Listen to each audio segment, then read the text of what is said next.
जय हिंद दोस्तों, आपका स्वागत है आपके अपने YouTube चैनल AMG के स्टडी पर। दोस्तों, आज हम इस वीडियो में एसएससी जीडी के जो आगामी परीक्षा है उसके लिए संभावित प्रश्न मतलब इम्पोर्टेंट जो क्वेश्चन है जीके के वो पढ़ने वाले हैं। दोस्तों, अगर आप हमारे YouTube चैनल पर पहली बार आए हों तो हमारे YouTube चैनल को सब्सक्राइब कर लें और बेल आइकन को प्रेस कर लें, जिससे कि आगे आने वाली वीडियो का नोटिफिकेशन आपके पास सबसे पहले पहुँच सके। दोस्तों, एग्जाम हमारा 17 से और 25 जनवरी तक और होना है, जिसमें जीके के इम्पोर्टेंट क्वेश्चन है मतलब जो आ सकें एग्जाम में, वो क्वेश्चन हमने उठाए आज। ठीक है, तो देखो आज का फर्स्ट क्वेश्चन है कि जनगणना हर शिफ्ट में जनगणना तो क्वेश्चन हर शिफ्ट में आ रहा हो। ठीक है, तो ये जो क्वेश्चन है इनमें से एक ना एक क्वेश्चन आपको किसी ना किसी शिफ्ट में देखने को जरूर मिलेगा। देखो, जैसे कि पहला क्वेश्चन है, जनगणना 2011 के अनुसार किस राज्य में जनसंख्या घनत्व भारत में सबसे कम है। भाई, भारत में जनसंख्या घनत्व सबसे कम किस राज्य में, तो अरुणाचल प्रदेश में। अरुणाचल प्रदेश में, ठीक है। और अरुणाचल प्रदेश में जनसंख्या घनत्व कितना, तो 17 वर्ग किलोमीटर, मतलब कि 1 किलोमीटर में कुल 17 व्यक्ति रहे। तो अरुणाचल प्रदेश को सबसे कम जनसंख्या घनत्व है। अगर पूछ ले सबसे अधिक जनसंख्या घनत्व, तो बिहार को जनसंख्या घनत्व कितना, 1106 किलोमीटर। ठीक है, जनसंख्या घनत्व को मतलब है 1 किलोमीटर में कितने लोग रह रहे हैं। ठीक है, तो बिहार में 1 किलोमीटर के अंदर 1106 व्यक्ति रह रहे हैं, और अरुणाचल प्रदेश में 1 किलोमीटर के अंदर 17 व्यक्ति रह रहे हैं। तो सबसे कम अरुणाचल प्रदेश को और सबसे अधिक जनसंख्या घनत्व बिहार को। ठीक है, अगर पूछ ले कि लिंगानुपात सबसे अधिक किस राज्य का, तो सबसे अधिक लिंगानुपात है केरल को। केरल को लिंगानुपात कितना, 1084। लिंगानुपात को मतलब है 1000 पुरुषों पर कितनी महिलाएं हैं। तो 1000 पुरुषों में केरल में कितनी, 1084। तो सबसे ज़्यादा लिंगानुपात केरल को, और सबसे कम लिंगानुपात है हरियाणा को। हरियाणा को लिंगानुपात कितना, 879। ठीक है, 879। अगर पूछ ले, अब देखो ये हरियाणा को लिंगानुपात सबसे कम है। अगर पूछ ले कि सबसे अधिक साक्षरता दर किस राज्य की है, तो सबसे दर साक्षरता दर भी किसकी है, केरल की। केरल की साक्षरता दर कितनी है, 94%। और सबसे कम साक्षरता दर बिहार की। साक्षरता दर को मतलब है पढ़े लिखे लोग। तो सबसे अधिक पढ़े लिखे लोग कहाँ पे, केरल में, और सबसे कम बिहार में। बिहार की साक्षरता दर कितनी है, 61.8%। ठीक है, अगर पूछ ले 2011 की जनगणना के अनुसार सबसे अधिक जनसंख्या किस राज्य में ही, तो उत्तर प्रदेश में ही सबसे अधिक जनसंख्या। ठीक है, और सिक्किम में सबसे कम जनसंख्या ही। उत्तर प्रदेश में कुल जनसंख्या का 16.51% ही, और सिक्किम में ही कुल जनसंख्या का 0.05% जनसंख्या कहाँ पे, सिक्किम में। जनसंख्या से मतलब जनगणना से इतने क्वेश्चन हमें याद रखने। ठीक है, नेक्स्ट क्वेश्चन देखो। नेक्स्ट क्वेश्चन है हमारा, कांग्रेस की स्थापना किस वर्ष हुई थी। अब देखो, कांग्रेस इससे क्वेश्चन हर शिफ्ट में पूछा जा रहा हो। ठीक है, तो ये जो क्वेश्चन है ये सब हमें याद रखने हैं। अब देखो, कांग्रेस की स्थापना किस वर्ष हुई, तो कांग्रेस की स्थापना हुई 28 दिसंबर 1885 को। 28 दिसंबर 1885 को। और ये स्थापना कहाँ पे हुई, मुंबई में हुई। कहाँ पे, मुंबई में। और किसने करी, A.O. हुम ने। किसने करी, A.O. हुम के द्वारा हुई। ठीक है, अगर पूछ ले कि कांग्रेस की प्रथम अध्यक्ष कौन है, तो WC बनर्जी मतलब व्योमेश चंद्र बनर्जी पहले अध्यक्ष है इसके। ठीक है, अगर पूछ ले कि प्रथम गोलमेज सम्मेलन कब हुआ, तो प्रथम गोलमेज सम्मेलन हुआ 1930 में। 12 नवंबर 1930 को प्रथम गोलमेज सम्मेलन हुआ। ठीक है, और ये जो गोलमेज सम्मेलन है इसमें प्रधानमंत्री मैकडोनाल्ड की अध्यक्षता में लंदन में आयोजित किया गया। तो ये जो प्रथम गोलमेज सम्मेलन है। ठीक है, अगर पूछ ले कि द्वितीय गोलमेज सम्मेलन कब हुआ, तो द्वितीय गोलमेज सम्मेलन हुआ 1931 में। और इसमें मतलब दूसरे गोलमेज सम्मेलन में महात्मा गांधी जी ने भाग लिया था इसमें। ठीक है ना, अगर पूछ ले तीसरा गोलमेज सम्मेलन कब हुआ, तो 1932 में। गोलमेज सम्मेलन से भी हर शिफ्ट में क्वेश्चन पूछा जा रहा हो। ठीक है, तो ये जो क्वेश्चन है हमें याद रखने।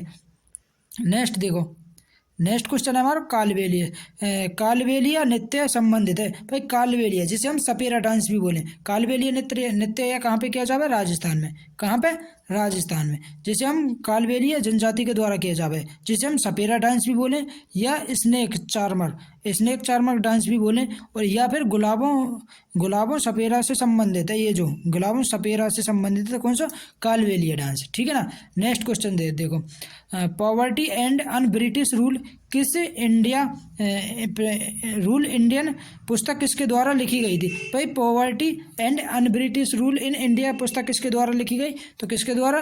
दादा भाई नौरोजी के द्वारा। किसके द्वारा? दादा भाई नौरोजी के द्वारा लिखी गई। ठीक है। और ये जो ब्रिटिश शासन के अधीन भारतीय गरीबी और अर्थव्यवस्था पर आधारित है, कौन सी?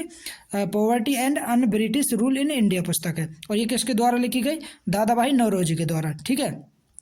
अब देखो, अगर पूछ ले एपीजे अब्दुल कलाम के द्वारा कौन सी पुस्तक लिखी गई, तो एपीजे अब्दुल कलाम के द्वारा लिखी गई विंग्स ऑफ फायर।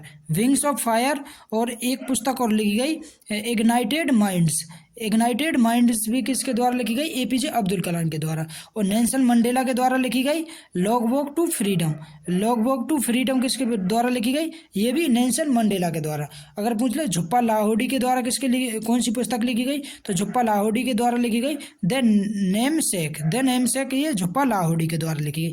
अगर पूछ ले कि सचिन तेंदुलकर के द्वारा कौन सी पुस्तक लिखी गई, तो सचिन तेंदुलकर के द्वारा लिखी गई playing it my way. Playing it my way ये किसके द्वारा लिखी गई? सचिन तेंदुलकर के द्वारा लिखी गई। ठीक है ना। अगर पूछ ले कपिल देव के द्वारा कौन सी लिखी गई, तो कपिल देव के द्वारा लिखी गई straight from the heart. Straight from the heart ये किसके द्वारा लिखी गई? कपिल देव के द्वारा लिखी गई। इतनी पुस्तक हमें याद रखनी है जो इम्पोर्टेंट है। ठीक है। नेक्स्ट देखो, अगला क्वेश्चन है हमारा, किस खेल में ब्लैक स्टिक शब्द का प्रयोग किया जाता है? भाई ब्लैक स्टिक शब्द का प्रयोग किस खेल में किया जाता है? हॉकी में। किस में? हॉकी में। अब देखो, हॉकी में और भी शब्द प्रयोग किए जावे, जैसे डिबलिंग ये भी किस में प्रयोग किया जाए? हॉकी में। स्कोप भी किस में प्रयोग किया जाए? हॉकी में। और अंडर कटिंग भी ये भी हॉकी में प्रयोग किया जाए। और एस्टो टर्फ ये भी शब्द किस में प्रयोग किया जाए? हॉकी में। अब देखो, शतरंज में कौन कौन से शब्द प्रयोग किए जावे, तो शतरंज में करे जावे bishop, gambit, checkmate, grand master और फिडे। ये किस में? शतरंज में प्रयोग किए जाने वाले शब्द हैं। ठीक है ना। नेक्स्ट देखो, अगर पूछ ले कि लोक नृत्य तरंगमेल किस राज्य से संबंधित है? भाई तरंगमेल किससे संबंधित है? गोवा से। किससे? गोवा से। अब देखो, गोवा के और भी इम्पोर्टेंट नृत्य वो हमें याद रखें, जैसे मांडो ये भी कहाँ को? गोवा को। घोड़े मोडनी ये भी कहाँ को? गोवा को। तालगाड़ी भी गोवा को। फुगड़ी नृत्य भी कहाँ को? ये गोवा को। रोमत नृत्य भी गोवा को। सोजाओ नृत्य भी ये कहाँ को? गोवा को। ठीक है ना। सोजाओ नृत्य गोवा को। अब देखो, और कुणबी नृत्य भी ये कहाँ को? गोवा को। नेक्स्ट देखो, अगर देखो मध्य प्रदेश के कौन कौन से लोक नृत्य हैं? कक्सर, भगोरिया भी कहाँ को? मध्य प्रदेश को। माच भी मध्य प्रदेश को। खड़ा नाच, आधा फूलपति भी है मध्य प्रदेश को। जवारा नृत्य भी कहाँ को? मध्य प्रदेश को। और मटकी नृत्य भी ये कहाँ को? मध्य प्रदेश को। ये नृत्य हमें याद रखने हैं। नेक्स्ट देखो, अगला क्वेश्चन है हमारा, ऐत्रेय व कौशितकी किस वेद के ब्राह्मण ग्रंथ हैं? भाई ऐत्रेय व कौशितकी ये किस वेद के ब्राह्मण ग्रंथ हैं? तो ऋग्वेद के। किसके? ऋग्वेद के। ठीक है ना। अगर पूछ ले कि तोतवित्रीय व शतपथ ये किसके? यजुर्वेद के। अगर पूछ ले पंचविश ये कहाँ के, किस वेद के ब्राह्मण ग्रंथ हैं? तो सामवेद के। और गोपथ किस ब्राह्मण ग्रंथ है? तो अथर्ववेद को गोपथ। ठीक है ना। नेक्स्ट देखो, अगर पूछ ले कि सत्यमेव जयते किस उपनिषद से लिया गया है? भाई सत्यमेव जयते किस उपनिषद से लिया गया है? तो किससे? मुंडक उपनिषद से। किससे? मुंडको उपनिषद से। ठीक है। अगर पूछ ले कि वासुदेव कुटुंबकम कहाँ से लिया गया है? तो महा उपनिषद से लिया गया है वासुदेव कुटुंबकम। और ये वासुदेव कुटुंबकम G20 की जो अध्यक्षता हुई उसका आदर्श वाक्य भी रहा, मतलब जो भारत में हुई। ठीक है। नेक्स्ट देखो, नेक्स्ट है भजन सोपारी कौन से वाद्य यंत्र से संबंधित है? भाई भजन जो सोपारी है ये किस वाद्य यंत्र से संबंधित है? तो संतूर से। किससे? संतूर बजावे। भजन सोपारी जो क्या बजावे? संतूर। देखो, संतूर से शिव कुमार शर्मा भी ये संतूर से संबंधित है। ठीक है। अगर पूछो कि वीणा से संबंधित, तो वीणा से एस बालाचंद्र ये वीणा से, और बदरुद्दीन डागर भी ये भी वीणा से संबंधित है। अगर पूछ ले शहनाई से संबंधित कौन कौन से व्यक्ति है? तो बिस्मिल्लाह खान शहनाई से संबंधित है। और दयाशंकर जगन्नाथ भी ये शहनाई से संबंधित है। अगर पूछ ले बांसुरी, तो बांसुरी से संबंधित कौन कौन से? पन्नालाल घोष बांसुरी से संबंधित है। हरिप्रसाद चौरसिया भी ये किससे संबंधित है? बांसुरी से संबंधित है। और वी कुंज मणि भी है बांसुरी से संबंधित है। और राजेंद्र प्रसन्ना ये भी किससे संबंधित है, बांसुरी से। ठीक है दोस्तों, ये जो इम्पोर्टेंट क्वेश्चन है ये हमारे कंप्लीट हो गए हैं। अगर दोस्तों वीडियो पसंद आई हो तो वीडियो को लाइक शेयर और कमेंट जरूर करें। अगर आप हमारे यूट्यूब चैनल पर पहली बार आए हो तो हमारे यूट्यूब चैनल को सब्सक्राइब जरूर कर लें। ठीक है, बेस्ट ऑफ लक।